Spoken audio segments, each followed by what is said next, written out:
Jonathan Henes, a bankruptcy attorney at Kirkland and Ellis. He says Congress should pass new legislation that, in effect, would let states file for Chapter 11 bankruptcy protection. He joins me here in studio. So make the case. Why should states be allowed to go bankrupt?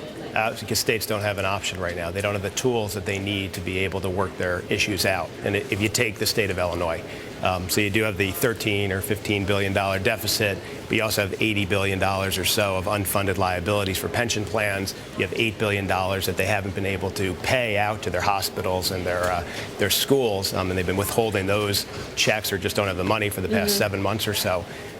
So what can states do? They passed a tax increase. They're going to raise $6 or $7 billion. Doesn't really dent the issue. Doesn't create a comprehensive plan to fix the issues in that state. And all the states are in the same boat to some degree, and they need a comprehensive program to be able to do that and fix it. Is that a tool or is that an anvil? I mean, what you're talking about is really sort of backing people into a corner and saying, hey, you can take what I can give you now, or you can get nothing at all if I go into bankruptcy. People will look at it that way. I don't see it that way. And I come from the view of Chapter 11 and corporate restructurings, and I've watched these. So what happens is, if you're a state that doesn't have the ability to go and file for bankruptcy, you don't have None do, right? None do. Right. States cannot file for bankruptcy. You don't have the leverage to be able to negotiate. What leverage do you have on the parties that you need to get to the table and to negotiate a deal?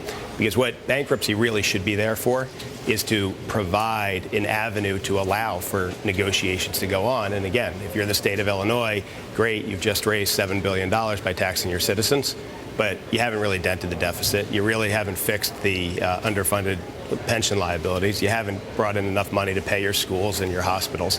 How do you fix that? You need to sit down and have a comprehensive plan. And in order to have a program that you could negotiate, you have to be able to say to parties, if you don't agree to something reasonable, then we will go seek court protection and be able to negotiate it there.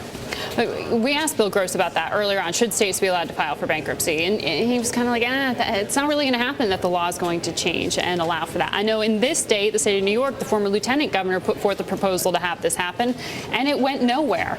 Is there actual chance of this happening, or is the federal government just going to continue to have to, patch up the differences? A few things. I think there is a chance of it happening. And it's interesting you brought up the former lieutenant governor, because New York City is a great example. In the 70s, when New York City had its problems, if it did not have the ability to file for bankruptcy, it would not have fixed those problems. It would have had to have filed for bankruptcy. And then the unions it was negotiating with could have been in a worse position.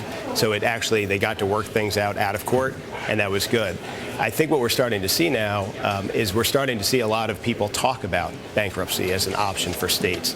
And I think when people start to talk and when we start to look at the huge amount of problems that the states have, which will impact all of us, I think there is a chance, if people have a real discourse on it, and it's not political, it's not right-wing versus left-wing, because I don't think that's the issue. I think this is a matter of how do we set up a system that will allow states to work their issues out. But it sounds like, from what you've just said, the prime sort of barrier in the way of making progress has to do with the union contracts and pledges for pensions and funding, et cetera. Right. That's a major issue. I mean, that's just a fact. The unions and the pensions for both retirees and for current employees, those are huge drains on cash of these states. And by the way, but these are also obligations that these workers and retirees have, right, that are owed to them. So it's a tough situation. We see this in Chapter 11 with corporations all the time. You take a GM, a Chrysler, a United, those types of situations where you have major unfunded liabilities for pension plans, and you need to deal with them. They do get dealt with. They get dealt with through negotiations, sometimes through a court having to weigh in. But when everybody looks at a situation and realizes we're going to be better off in the long term if we fix things now and people compromise, you get to a good result. Are there any places you see real progress? And do you call what happened in Illinois with the income tax change, is that progress? I love the state of Illinois. Kirkland Ellis was founded in Chicago, but I don't see that as real progress. But I will say, take Governor Daniels in Indiana. Gary, Indiana has been having a lot of problems.